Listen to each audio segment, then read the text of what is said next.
I hope everyone is safe and warm.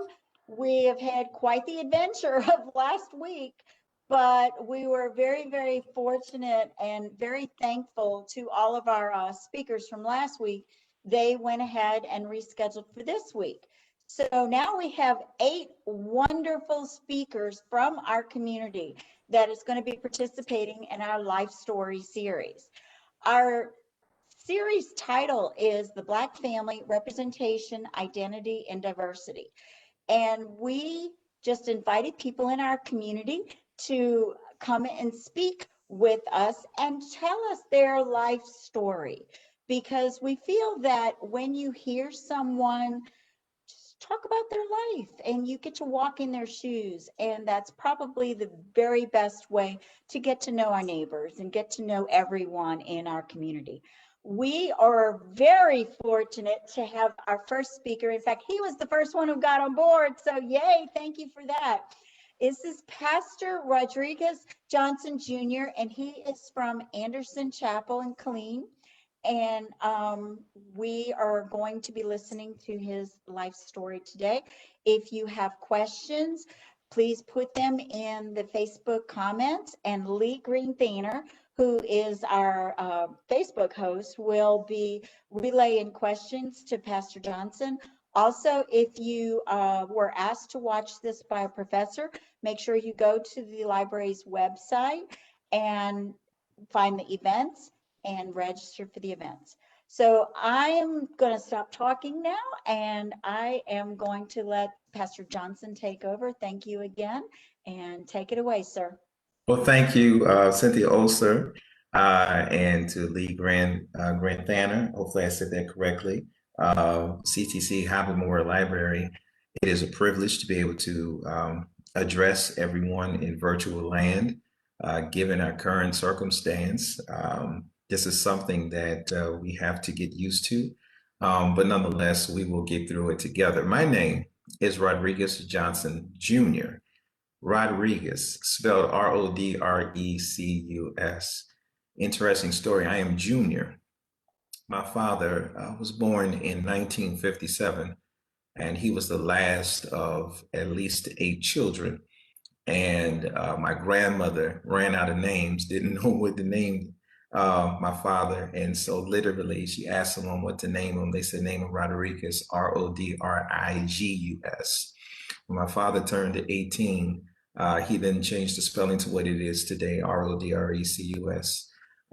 Again, I'm junior, coming from a lineage where West Africa, moving from West Africa to Barbados, where I still have family, and then from there to Charleston, South Carolina, where most of my family is located. That's Geechee country, or Gullah country.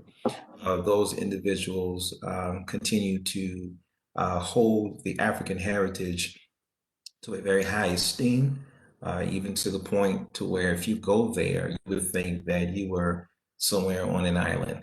I'm going with you is how they speak. But nonetheless, my parents were next door neighbors. They ended up connecting, got married at 19 and 18. My father entered into the military. He was a part of the United States Coast Guard. And when they transferred to Maryland, that's where I was born. I was born in Baltimore, Maryland. And at the time, my parents had joined a church, Bethel AME Church in Baltimore, Maryland. The reason why that is important is because my mother grew up in the African Methodist Episcopal Church, founded in 1787, incorporated in 1816. But nonetheless, my mother, who was a member of Morris Brown AME Church in Charleston, South Carolina. My father was a member of Salem Baptist Church in Charleston, South Carolina. They wanted to try something different. They heard about a church in Baltimore called Bethel. They attended, fell in love with it, and then later found out that it was indeed an AME church that has a rich history. It was there where I received my foundation, my spiritual foundation. It was there that some of the greatest preachers adorned the pulpit. And even when Jesse Jackson ran for president, Bethel was one of those stops. Mayors, governors, you name it, came to that church. It's a church that at the time had at least 8,000 members. But nonetheless, there's a lot that I learned there. I had great exposure while there. I didn't appreciate it as much. In between, we left. If anybody's in the military, you know, you only stay at a place for a particular point in time. So we left and went to Portsmouth, Virginia, and we lived in Virginia Beach. My dad was stationed there for 3 years. There, he received his call to the ministry. And while there, God began to really deal with him. He was very restless. And as a member of the Coast Guard, they would intercept persons at sea, more specifically Cubans. And in taking them back, my father saw the unfair treatment that took place on the boat, and he just couldn't take it anymore. And around that time, that's when God called him as well. So he received his honorable discharge after 10 and a half years of service, where we returned to then Baltimore, Maryland. The reason why I'm telling you that story about my father and about my mother is because we stand on the shoulders of persons who help us to get to where we're going. Interestingly enough, what I did not know was that when my father answered his call to preach, he was the fourth generation preacher. And then, of course, all eyes were looking at me. And I said, absolutely not. I am not going to preach. I will not pastor. But nonetheless, one of the things that was said was that the church has to be the center of the community. And so that was continually impressed within my spirit, within my mind. The church has to be the center of the community. It's not just a place to worship, but it's a place where you can not only get what you need spiritually, but a place where if you need a place to stay, we should have access. If you need a job, we should have access. If you need some bill assistance, we have access. If there are any social issues that you have, we should have access. And so that was the expectation. No matter where we worshiped, that's what was supposed to take place. Well, nonetheless, I didn't mind being involved, even as the African Methodist Episcopal Church is a social action movement where we were a part of the Methodist tradition. We are still Methodist, but because we could not worship together freely, we had to stay in the balcony. And then when it came time to pray, we were only given a certain amount of time to pray. It got to a point to where they were pulled off of their knees, and Richard Allen, who's our founder, said, if you allow us to finish our prayer, we will trouble you no more. And so this was, the AME Church was birthed out of that social action movement, where we ended up starting our own denomination, which still stands strong today, where we're in the United States, as well as on the continent of Africa. We're in Europe, and we're on the islands, and we're also we also are in South America and in India. So we continue to grow. Nonetheless, getting back to my story, and this is all intertwined. When I got into high school, I was a drummer. I wanted to play the drums, but my mother decided to put me in the choir. Why? But nonetheless, she put me in the choir. But what was interesting is that when I went to this high school, it ended up being a gospel choir, and the instructor was a pastor. And a lot of the students who were in that class were musicians. Some were either minister of music or they were in training. So I saw people playing the piano, and I said, you know what? I want to learn. So I learned how to play the piano while in that class. My spiritual development started to really become serious during that time. Mind you, I'm still a student in high school. I'm a teenager. I'm playing football, running track. pretty good at it. Um, but everybody continued to say there's something different about you. I'm looking around like, no, I'm the same just like you. No, there's something different about you.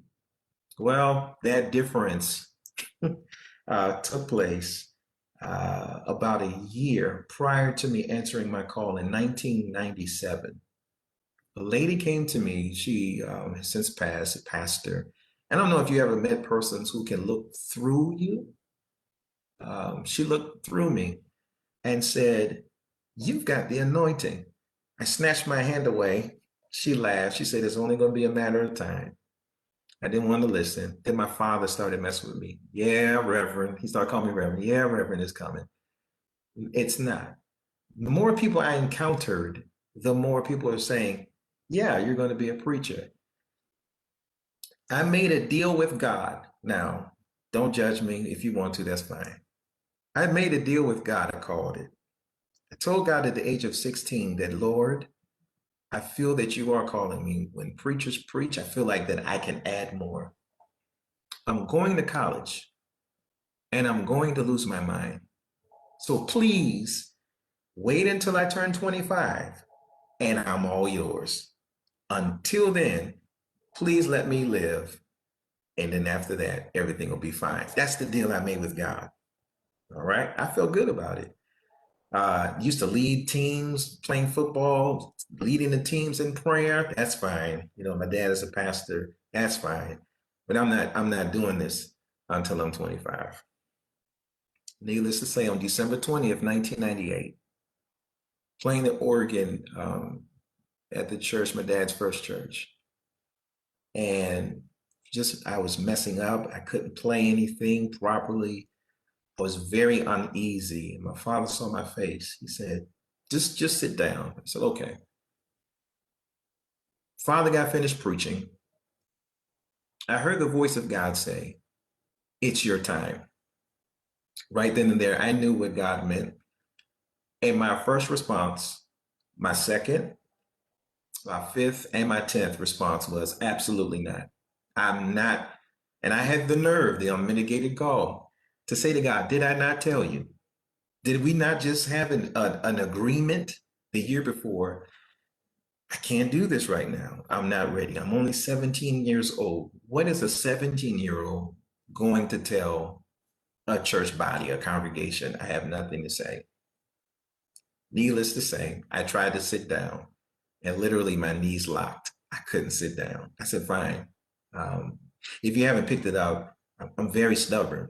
So I said, fine, I'll just walk around, but I'm not going up to that altar and I'm not accepting this call. As you know, you can't outbox God. As you know, with if you try to compete with God, you'll never win. Needless to say, I walked up to the altar with tears running down my face, afraid, frightened, fearful, frustrated, and somewhat angry at the same time. And my father said, what's wrong, son? And when he saw my face as I began to open my mouth, he started smiling. I said, Dad, there's a call on my life. So I'm accepting this call. I couldn't say what I would say now. I'm accepting this call with reluctance, but I'm accepting it. Nonetheless, my father, he started crying and he told the congregation what happened. And he said, I'm not sure if I'm crying because I'm excited and I'm happy for him, or if I'm crying because of all that he will have to face. I became then the fifth generation within my family to preach the gospel of Jesus Christ. Now, my family is very interesting in that although I am the fifth generation of my family to preach, I am the only son in the family. I have two sisters, one older, one younger. No, I don't have the middle child syndrome. I was more so the referee in the house when it came to my two sisters. We're all 6 years apart, so between my younger and my older sister is 12 years. But nonetheless, um, both of my parents have come from broken, somewhat dysfunctional families. Marriages don't last, but nonetheless, my parents at their young age made up in their mind that we're going to stay together and we're going to make this work. One of the things that took place was my mother was born um, from a relationship that didn't last. My father was born in a relationship that lasted for 7 years. He then went to the other side of town and married another woman. So both of them come from a place of pain, a place of hurt. Rather than being negative, rather than rebelling in a negative fashion that would hurt them and others, they decided to rebel in a positive way. They decided that we're going to work together. They decided that our kids are going to have two parents in the household that love each other. Yes, there'll be challenges, but we're going to stick together. And we're also going to be a family that stays strong. Anytime that my sisters and I would get into a fight, my parents would go bananas. They would go ballistic because their thing was the family is all you have. When all else fails, you should be able to go home to your family and find peace. Needless to say, we did find that that was ingrained within my two sisters and myself. And so even today, divorce is not even a question. My parents are still together today, happily married. Divorce is not a question. So they broke that curse, that generational curse, if you will. And so with my wife and I, we'll celebrate 13 years this year of marriage. And I'll get into that story in a second. But with that being said, that's one thing that I appreciate my parents about. What I'm sharing with you, by the way, is my spiritual autobiography. I am in my last semester in my doctorate of ministry program. I should defend my thesis or defend my dissertation next month. So y'all be in prayer. And so one of the first things we had to do was to give our spiritual autobiography. And there needs to be a particular theme that you should find throughout your whole life story. So this particular theme from my life story goes back to the determination of my parents that quitting is not an option, that there are no excuses, there's no place that you cannot bounce back from. You just have to work hard and you can make it happen. So I graduate from high school and I thought I was going to Arizona State University. They were the first school who gave me an acceptance letter. Out of 10 schools, I was accepted to 6.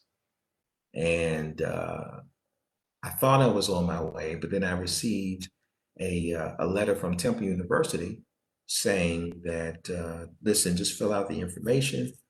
I filled it out. 2 weeks later, I was accepted, and my parents said, you're going, and didn't have an option. So I left Baltimore, Maryland, traveled up an hour and a half to Philadelphia, Pennsylvania, where I attended Temple University.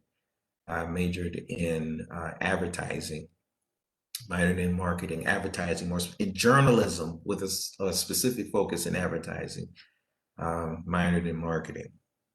Well, I didn't get a scholarship, and that's a whole nother story for another day, to go to college in terms of sports, even though I was very well inclined, athletically inclined. So I walked on. I was told that just walk on to the track team so I could play football. It was interesting. I went into the recruiter's office of the football team. And I told him my name, and I told him the school that I attended. And immediately he said, yes, I remember you. He said, but I was told you were going to Arizona State University. I said, okay, you're telling the truth. He said, so, we moved on because we asked about you. So of course I'm excited now. I'm going to be a part of the Division I football team, Temple University, which by the way was a terrible team at the time, but nonetheless, I was excited. So I walked onto the track team, and after my first year of getting the cobwebs out, because of course you gain the freshman 15, some people probably know about that. And after I gained the freshman 15, I came back the following year 178 pounds. I came back that following year after summer break, 168 pounds. And of course, everyone's asking, "Are you okay? Are you sick?" No. And when I joined the track team and I started running, the coach said, "You're not going anywhere." Okay, you want to offer me some money then? I'll stay. So being a part of the track team was a very interesting time for me because I decided that the track team was more important than school. Everything that I told God I was going to do, I did. Yeah, I did. I lost my mind. I was on academic probation. I know no one on here knows about that. I was on academic probation. Meanwhile, yes, I've answered my call. Yes, I did preach my initial sermon on June the 11th of 2000, but just wanted to live my life. I was somewhat sheltered and wanted to be able to go and just live. And I did every part of that. Well, you can run away from God, but in your mind, but you can never run far. You can never run out of the reach of God. So I was on academic probation. You would think that most people would take that seriously. I decided that that was nice, but I wanted to continue to live my life. And in December of 2001, as I checked my grades over the phone, I received 5 Fs and a C minus. I was already on academic probation, but I received 5 Fs and a C minus. What in the world were you doing? Good question. Everything but going to class. I ended up with a 0.68, I think it was, grade point average for that semester. Needless to say, being on academic probation, that is your warning. If you don't do any better, then you can be academically dismissed. Well, January of 2002. So 2001 is when I received the 5 Fs. 2002 is when my parents received a letter that said that Rodrecus M. Johnson Jr. has been academically dismissed from Temple University. Take this semester and go to a community college. Then after which we will reassess his progress.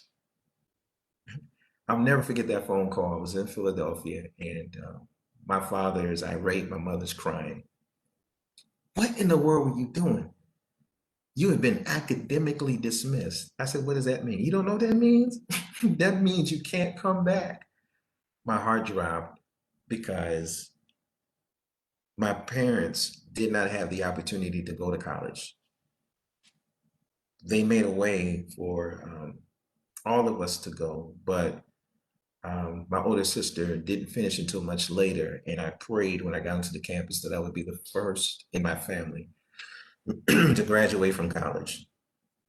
Well, I messed up, and I had no one to blame but myself. I prayed. I said, God, yeah, I've messed this up.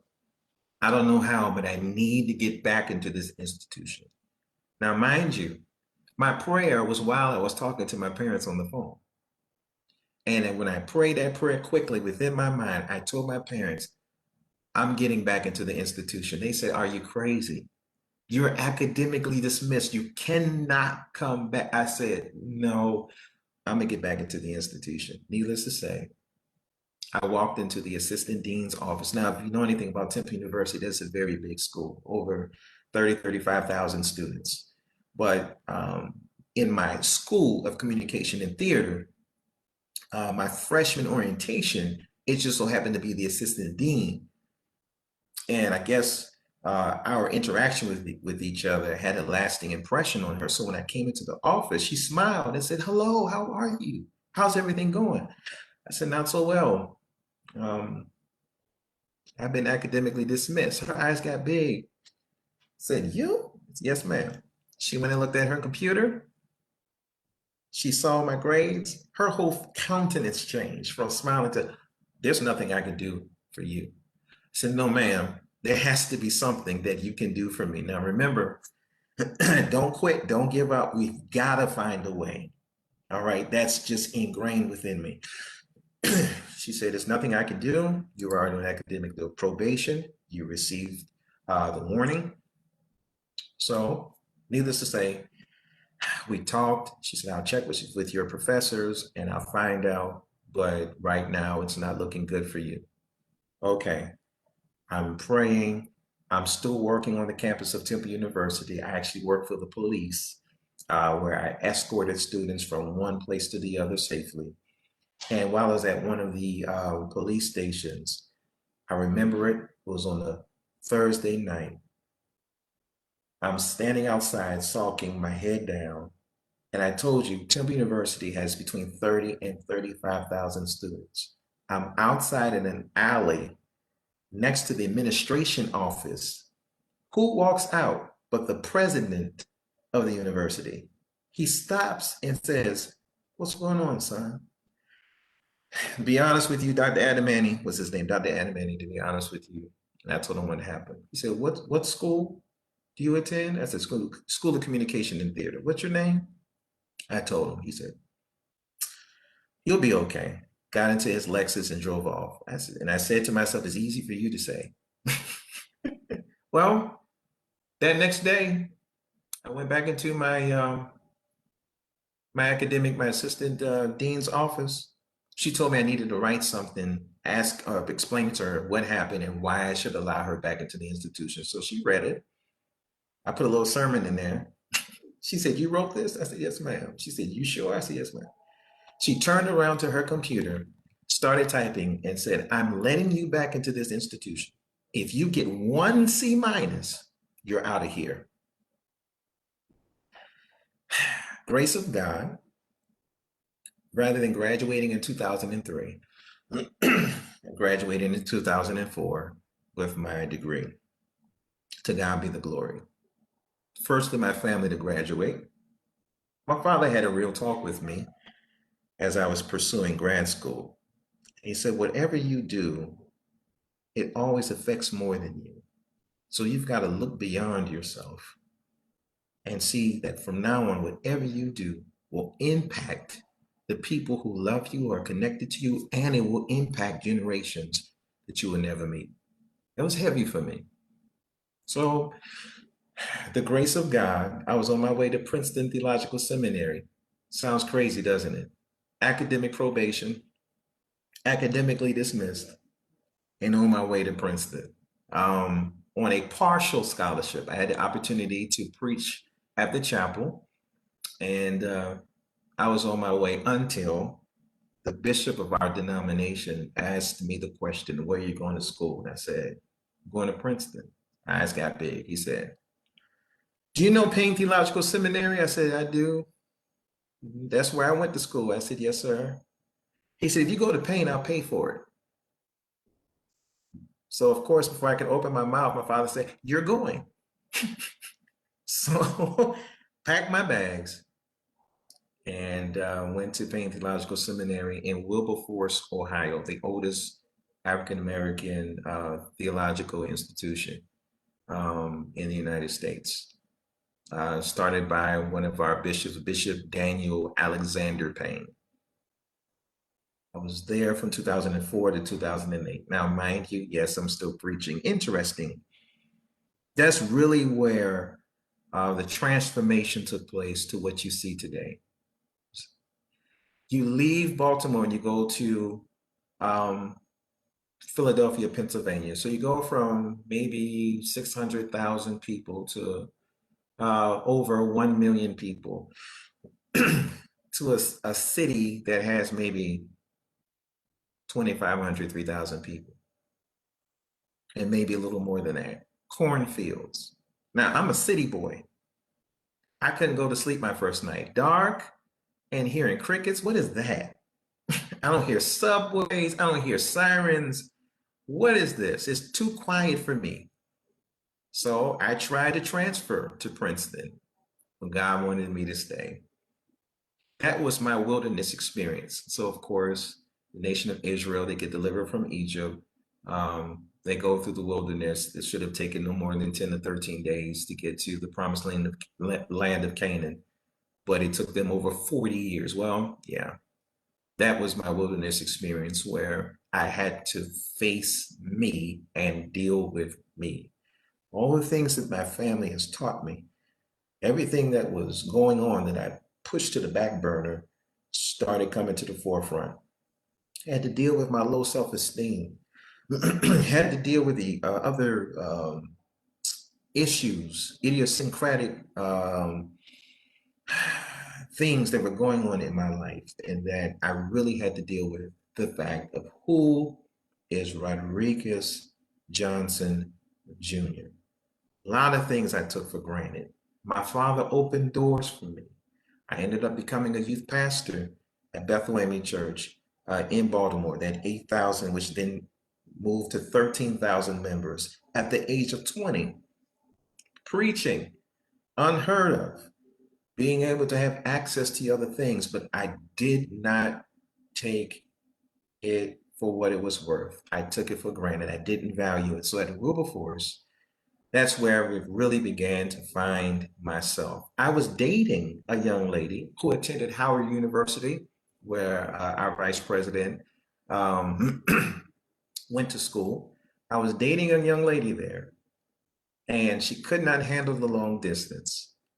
We broke up, but I said, we're not going to break up over the phone. I drove on November the 6th, 2004, from Wilberforce, Ohio, with the little bit of money that I had and a Dodge Stratus, I'll never forget it, to Washington, D.C., broke up with her. Y'all, please don't judge me, just love me. And then on November the 7th, I was on my way back to Wilberforce, and God said, go to your father's church. Now, by that time, my father had moved. He moved from Cockeysville, Maryland, to now where he's actually in the city of Baltimore, on the east side, not too far from John Hopkins. I didn't want to go because I just didn't want to hear my parents' mouth, honestly. I just let me go home. The Lord said, no, go to the church. So I went there reluctantly, sat in the back, dressed like this. And I'll tell you why I'm dressed like this in a minute. So dressed like this. My father, he says, oh, my son is home. He's excited. My mother turns around, has the gift of spiritual discernment. Discernment means being able to look through, peer through, see beyond.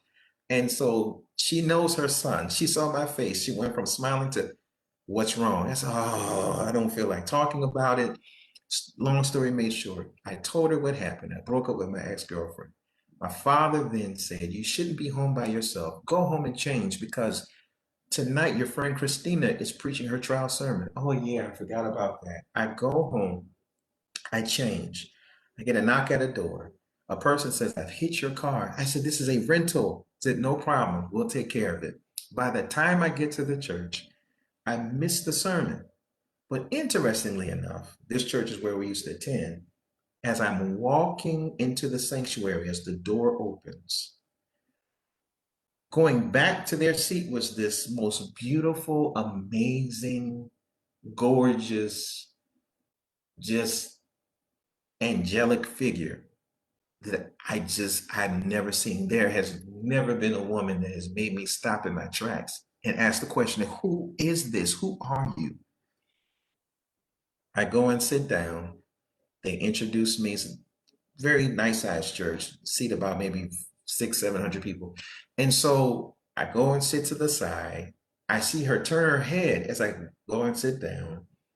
They introduced me and said, oh, Reverend Rodrecus Johnson Jr. is here. Please stand. So I stood up. She looked at me and then quickly turned her head. So I said to myself, all right, well, at least you know I'm not just anybody, thinking I'm doing something. Well, I came to find out later that when she found out I was a preacher, she said, oh, heck no. She thought I was handsome until she found out I was a preacher. Well, we ended up meeting later that night at the pastor's house, because the pastor's daughter is the one who preached. I asked her name. She said her name is Ayana. And I had this stalker spirit to come over me. And what I mean by that, it was the kind of spirit that said, you cannot leave until you get her information. And again, I told you that I am very hard-headed. So I said, I just got out of a relationship.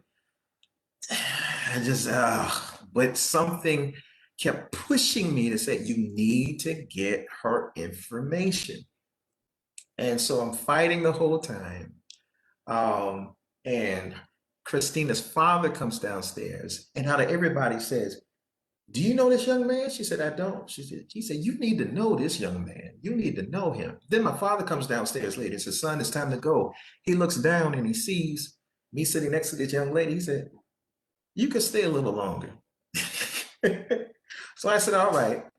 And while I'm being drawn to her, I had this feeling like I was home. I call it a stalker feeling, but it was like I couldn't shake it. Like I had to get her information. So the best way for me to do it is I knew everybody in the basement. There's about 12 of us downstairs, and I said, how am I going to work this? Because I'm shy, believe it or not, shy. I said, hey, can I get everybody's email address before we leave? So they said, sure. So everybody's passing the people around, and I'm waiting until it gets into her hands. This is the big moment. It gets into her hands. She looks at it. She starts writing. So I had to be Mr. Cool, but inside I'm like, yes. So I get the paper back, and on it, it has her name, Ayana Johnson, and her telephone number. I said, oh, look at this. So I got her name, or email address, and her number. Well, long story made short, that person is my wife now of almost 13 years. That I literally broke up with my ex-girlfriend that morning and met my wife that night. That's amazing. The reason why I bring her into the picture is because in dating her, there was something that people would often say about me that was just all over her. And I said to her, you're going to preach one day. She said, stop. No, I'm not. I'm not preaching. Her brother is a preacher. Her father, who passed of cancer in 2015, a preacher. She said, I'm not doing it. Well, yeah. We started dating in 2005 in January, and in July, she answered her call to preach. Formidable force in the body of Christ.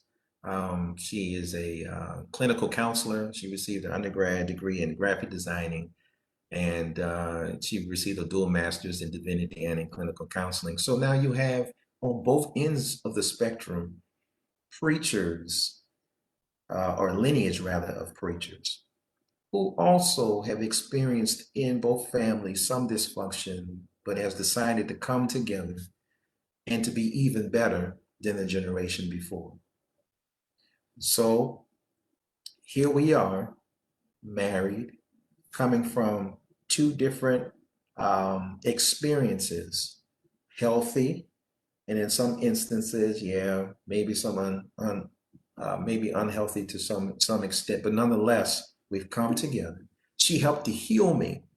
She helped to make me whole. I give God credit. Of course, God receives all the credit. I thank God that God sent her to me.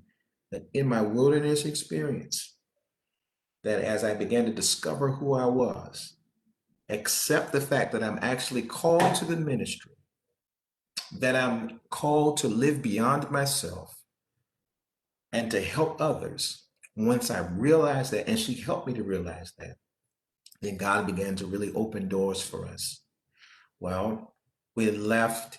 I ended up pastoring very quickly in Columbus. Now I'm a part of the Methodist tradition, so we moved. We went from Columbus to Mansfield, Ohio, from Mansfield, Ohio to Cleveland, Ohio, from Cleveland, Ohio to Pittsburgh, Pennsylvania. We took the quick route. We got married on June 21st of 2008, and in July of 2009, our first son was born. Yeah, didn't.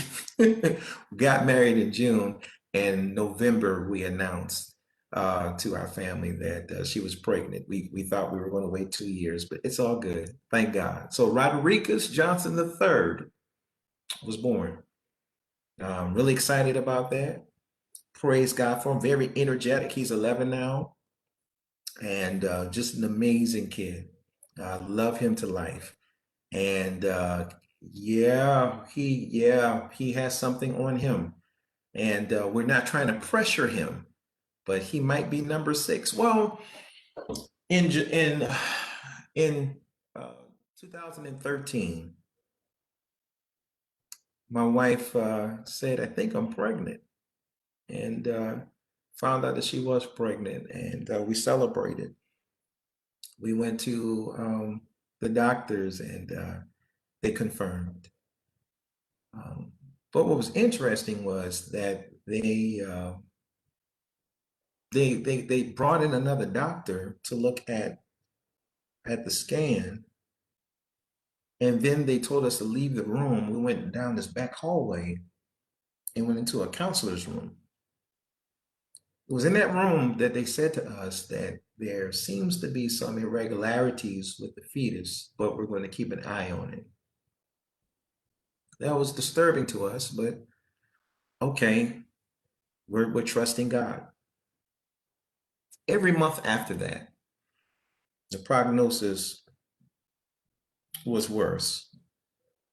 And it got to a point to where they told us that the best option for you is to terminate pregnancy. They said to us that the child has anencephaly, which is a condition in which a fetus is born without a brain. It was at that point to where faith kicked in, that family heritage, that gift of faith kicked in, and we told them no. My wife is crying. And before I could even say no, my wife said, no, we're not going to get rid of this child. My wife put her hand on her belly and started calling the child Miracle. Still very difficult. I'm a father. I'm a pastor at this point of a great ministry, but I was broken. There's a book called The Wounded Healer, and the only thing that I could do at that moment that could bring me some relief was preaching. At one point, that's all that I had, I felt. That was my only way of releasing all of the tension that I had. It was one night at a revival that a preacher was talking about how God can come through and God can work things out and God is able. And I heard all of that. And I was so frustrated that I left the church.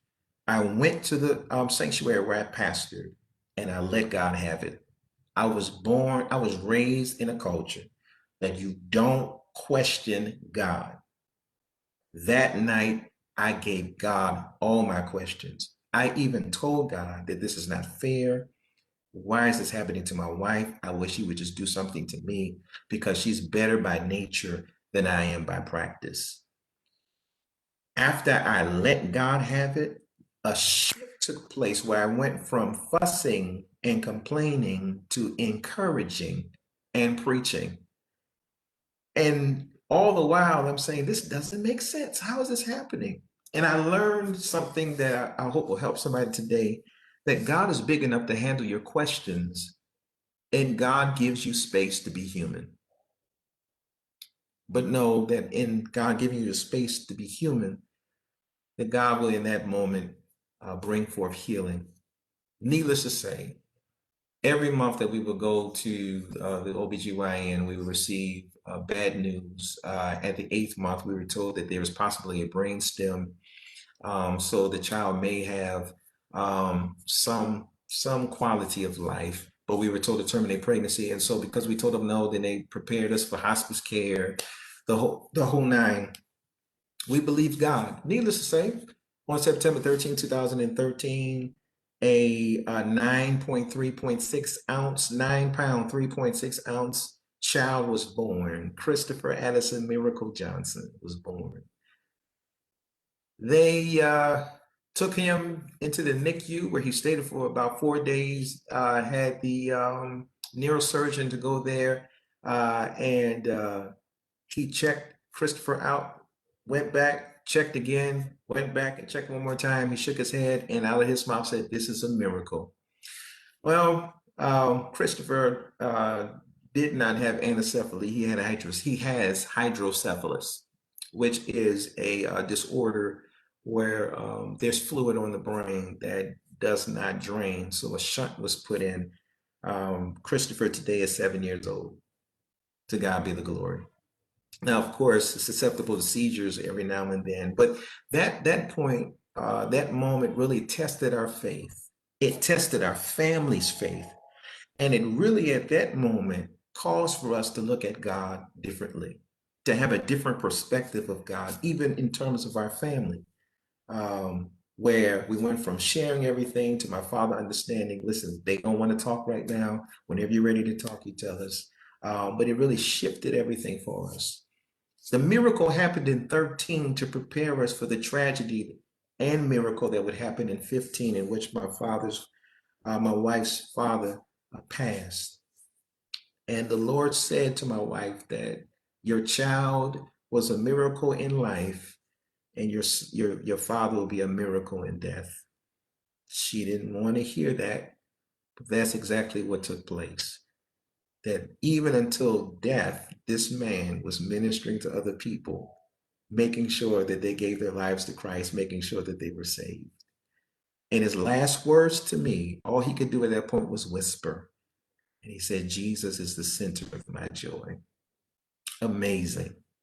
Going through all that pain, and yet still he put God first. Nonetheless, what that has done to this family is that it has increased our faith. It has caused us to be real with ourselves, to be real with God.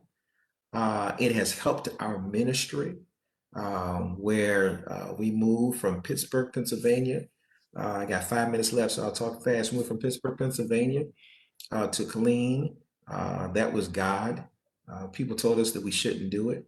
I received a phone call while my son was in the hospital, Christopher, in and out of the hospital with shunt malfunctions and also with, actually, it was more so shunt malfunctions that year. So, in and out of the hospital in 2016, very stressful for us. And received a call from our bishop and said, listen, there's an opportunity in Texas, in Killeen. Where? Killeen, Texas. Oh, okay, where's that? Just listen. So they told us about the ministry, that this ministry is a ministry that has the love language of mission. That's what they do. That's their love language. So needless to say, God told us to jump. That's it. So we jumped. We jumped from Pittsburgh, Pennsylvania to Killeen, Texas now, where we're working on our 5th year, and it's been amazing. And we are part of a ministry that feeds everybody, that feeds people every week, anywhere between 800 to 1,000 people every month, even more than that. We did a big giveaway last year where we gave over, I think it was over 20,000 pounds of food or something to that extent. And then Procter & Gamble worked with us, partnered with us to give away toilet tissue. I'm dressed like this today because we just got 5 pallets of water, of bottled water from Lowe's. So we just offloaded the truck, and at 2 p.m., we're going to be handing out water to just any and everybody in the community. We also are connected to a ministry in Nakuru, Kenya, where the previous pastor helped to establish a ministry there. That one ministry is now 16 churches in Kenya. So we support churches over there as well. Of course, we're a part of the AME Church, strong denomination. So, of course, we're a connectional global church. I said all that to say that in terms of my family, I have 3 sons now, praise God. I have a Texan. I have a Texan. He's 2. And we are enjoying ourselves here. But in our first son, in our second son, and in our third son, you can see the hand of God.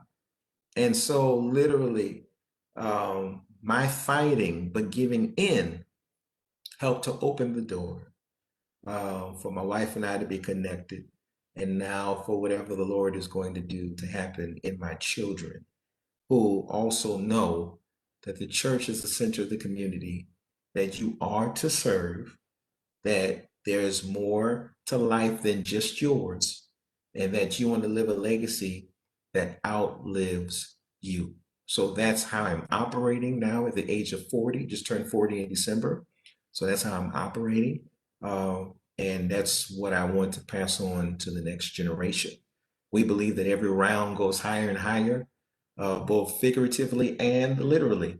Where my grandfather was 4'9", my dad is 5'4", I'm 5'10". And so my sons hopefully will be over 6 feet. That's my story. That's my song. Thank you so much.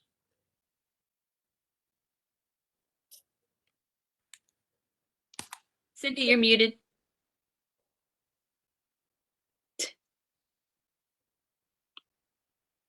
Let me try that again. Thank you so much for that wonderful and inspiring story. Wow. You have kicked off this series in a very extreme, powerful way. I wish we could keep going. We have another speaker that's coming at 1, but what we can do is put your church and the URL into the comments. And, if you would be willing, I'm sure there'll be many speakers who would love to continue to hear about your story, because you are an amazing speaker and very, very, very inspiring. And I'm so glad that your son is doing well. So, Appreciate it. yay. Yes. Yay.